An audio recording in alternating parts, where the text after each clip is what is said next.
ipapakita sa inyo mula po sa Philippine Team A2B. Ngayon po, ang ating grupo naririto po sa magandang lugar po ng Barangay Lecheria, Calamba City.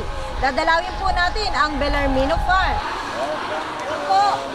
Ma'am, welcome po kayo dito sa Bellarmino Farm. Thank you po. Hi. Kaso, ano yun, hindi sa atin pa.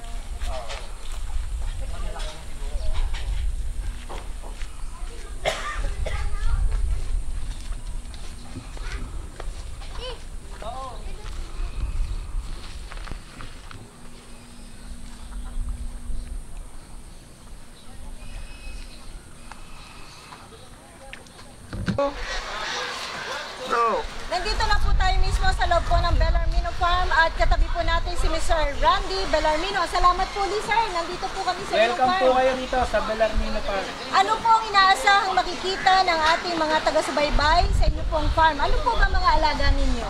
Ma'am, marami po kaming alaga rito. Meron po kami rito mga patabaing baboy, meron po kaming mga biek, meron din po kaming mga inahen, meron din pong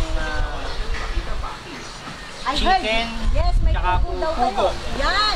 So, atin pong pupuntahan isa-isa ang kanyang mga alaga para po makita natin kung ano po ang naging pakinabang mula po sa Philippine A2B Nanotechnology. Tara po. Ngayon, hindi mo wala. Dati para siyang tubig-tubig na kaya lang natin sa-7 na pero at least hindi na siya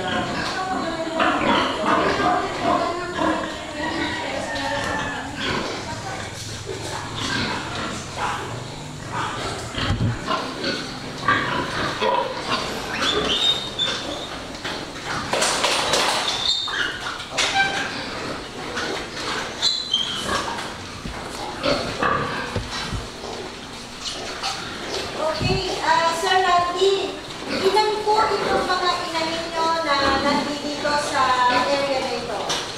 mga 20 heads po siguro. 20 heads. Itong mga inahin po na 20 ay lahat po ba sila naka-experience sa mga anak o kung mga medyo balagang pagdiyan? Almost naka-experience ako pero siguro meron pong mga 2 o 3 hindi pa po na dumalaga. Sa inyong karanasan po, ilan po ang iniaanak ng inyong inahin? Average po, na bilang? Nung dati po na hindi pa siya nakaka-atubi, mga minsan po, 8, 9, yun po. Tapos po, meron pa po akong naging inahin. Ang inaalak lang ako, mga 6 lang. Yung pag-atubi po? Nung mag-atubi ko, halos yung na-doble. Yung 6, 12. Meron pa po akong inahin, inanak siya. Ang record po ng pinakamaraming manak dito na inahin ay 18 pieces. Wow! Lahat po yan buhay? Lahat po buhay. 18, 16, 17, 15. Okay. So, sila po ay habang sila nagbubuntis, meron pong ato din na tinitake yung mga inahin. Opo. Saan po yung inihahalo? Sa pagkain po. Ilan po ang inyong inihahalo?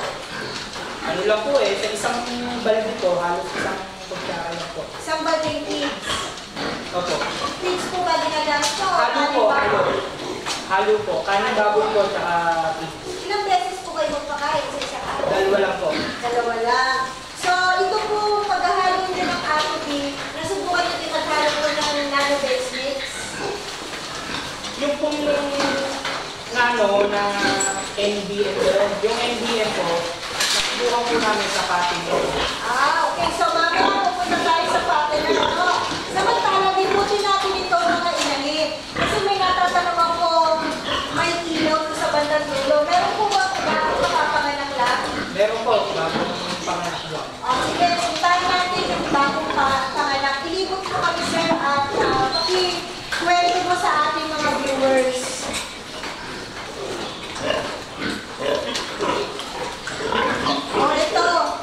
Ito po ba, kailan nanganak itong inahin na to? Ito po, bali pa 2 days pa lang po ito. 2 days. May lahi po ba yung inahin na yan? O yung chapsuy lang kung ano-ano lang nakuha. Parang ganun na lang po. Ganun lang po. So, ilan pong inanak nito? 2 days pa lang na nanganganak ko. Bali, 12 po yan eh. 12 ang anak? Kasi sigla lahat ano po? Opo. Lahat po ba buhay?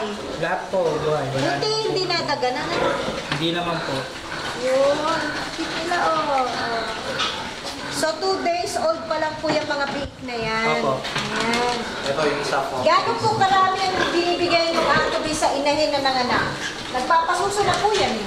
Opo. Bali po, ano eh, sa isang balde nga po, gano'n. Siguro po, bali pagka po naghahati na siguro ganyan. Yun. Ito po, isang puntahan natin, mukhang mas malalaking big. Opo, mas ano na po to, mas matatagal na po to. Baka yung mga 6 days na po yata. Cute! Like cute. Ang sarap hawakan.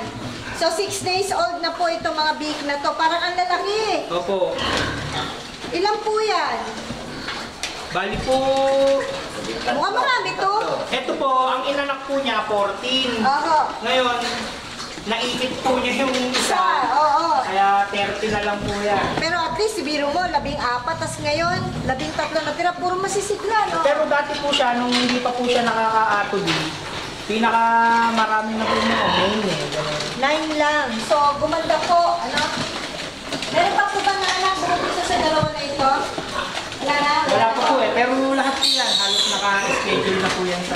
Okay. Ano po ang ginagamit niyo dito? Artificial insemination o nagpapabulot po Hindi sa po, barako? nagpapabulot po. Wala po ba kayong barako? Meron po, kaya lang nasa liwangan po. Okay. So, ayan, focus natin ngayon yung mga inahin. Sila po ay 20 inahin.